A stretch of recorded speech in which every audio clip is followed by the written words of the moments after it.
Assalamualaikum warahmatullahi wabarakatuh. Selamat pagi, siang, sore, dan malam buat sobat belajar. Hari ini kita akan belajar mengenai kalimat. So, udah gak sabar ya? Langsung aja yuk kita belajar apa itu kalimat. Assalamualaikum warahmatullahi wabarakatuh semuanya. Terima kasih sudah mampir di video kali ini. Kita hari ini akan belajar tentang mata kuliah sintaksis yang lebih tepatnya dengan tema kalimat dalam lingkup sintaksis. Nah, apa itu kalimat, kemudian contohnya seperti apa, kemudian jenis-jenisnya seperti apa, nantinya kita akan bahas di sini. Oke, yang pertama pokok diskusi pertemuan kedua ini, yang pertama adalah pengertian kalimat. Kemudian yang kedua unsur-unsur kalimat, dan yang terakhir adalah ciri-ciri kalimat. Nah, apa sih kalimat itu? Nah, pengertian kalimat menurut para ahli yang pertama, menurut Keraf. Keraf mendefinisikan kalimat sebagai salah satu bagian dari ujaran yang didahului dan diikuti oleh kesenyapan. Dari segi intonasi menunjukkan bagian ujaran itu sudah lengkap. Ini bisa dilihat di sini, bisa dibaca bahwasannya Keraf menjelaskan kalimat yaitu sebagai salah satu bagian dari ujaran yang didahului dan diikuti oleh kesenyapan, dan dari segi intonasi menunjukkan bagian ujaran itu sudah lengkap. Kemudian yang kedua, pengertian kalimat menurut Darjowijoyo menyatakan bahwa kalimat ialah bagian terkecil dari suatu ujaran atau teks wacana yang mengungkapkan pikiran yang utuh secara ketatabahasaan. Nah, ketatabahasaan dalam arti ini adalah bagaimana bahasa itu diatur, bahasa itu sebuah konsep, dan bahasa mempunyai aturan. Nah, untuk poin yang ketiga, pengertian kalimat menurut Slamet Mulyana. Beliau menjelaskan bahwa kalimat sebagai keseluruhan pemakaian kata yang berlagu, disusun menurut sistem bahasa yang bersangkutan, mungkin yang dipakai hanya satu kata atau juga bisa lebih. Nah, kalau misalnya tadi Darjowijoyo adalah lebih menggarisbawahi secara ketatabahasaan kalimat itu, nah menurut Slamet Mulyana ini kalimat terdiri dari satu kata atau bahkan bisa lebih. Kemudian yang terakhir, pengertian kalimat menurut Krida Laksana. Nah, ini menurut Krida Laksana ini biasanya atau kebanyakan dipakai oleh teman-teman mahasiswa. Kalimat sebagai satuan bahasa yang secara relatif berdiri sendiri, mempunyai pola intonasi final, dan secara aktual maupun potensial terdiri dari sebuah klausa. Klausa bebas yang menjadi bagian kognitif percakapan, satuan proposisi yang merupakan gabungan klausa atau merupakan suatu klausa yang membentuk satuan bebas, jawaban minimal, seruan, salam, dan sebagainya. Seperti itu.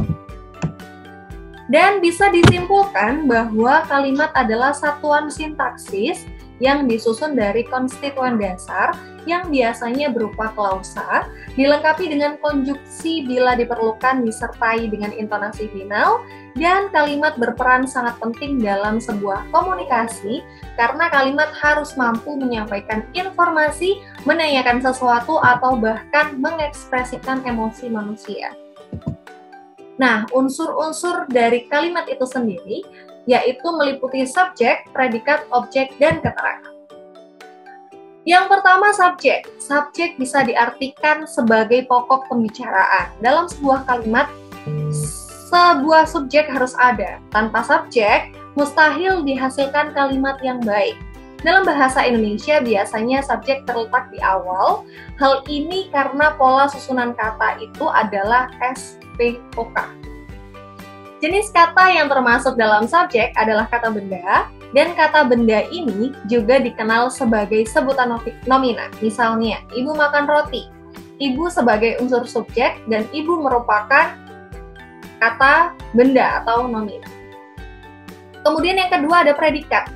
Predikat adalah kata kerja dalam sebuah kalimat. Misalnya, predikat terletak setelah unsur subjek dalam sebuah kalimat. Jenis kata yang termasuk predikat adalah kata kerja ataupun kata sifat.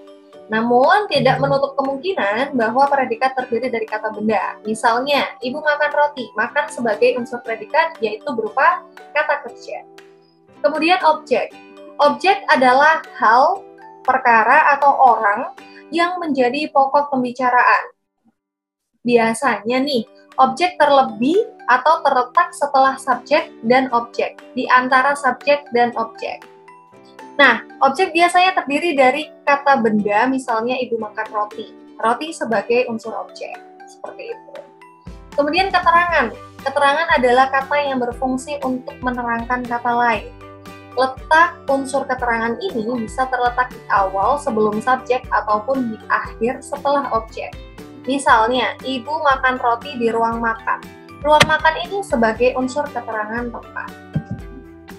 Nah, ciri-ciri kalimat itu sendiri yang pertama, minimal terdiri dari subjek dan predikat. Jadi, bisa dibilang kalimat atau bisa ditafsirkan salah satu kata atau frasa atau klausa berupa kalimat, yaitu memiliki minimal terdiri dari subjek dan predikat.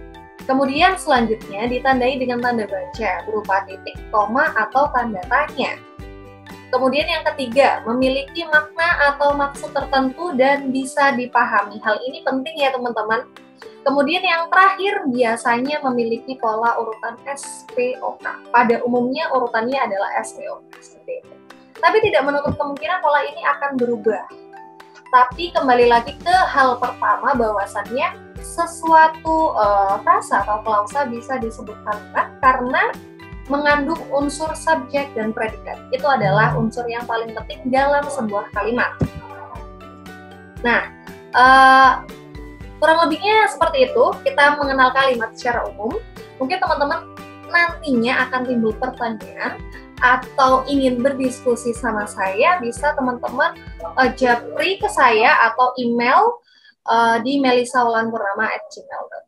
Dan itulah sedikit mengenai kalimat, apa itu kalimat, jenis-jenisnya apa saja, contohnya bagaimana, dan aplikasi sehari-harinya bagaimana. So, jangan lupa menonton konten-konten video yang selanjutnya, sebarkan ke teman-teman terdekat Anda, semoga materi yang saya sampaikan hari ini bermanfaat untuk Anda, Sobat Pengajar. See you!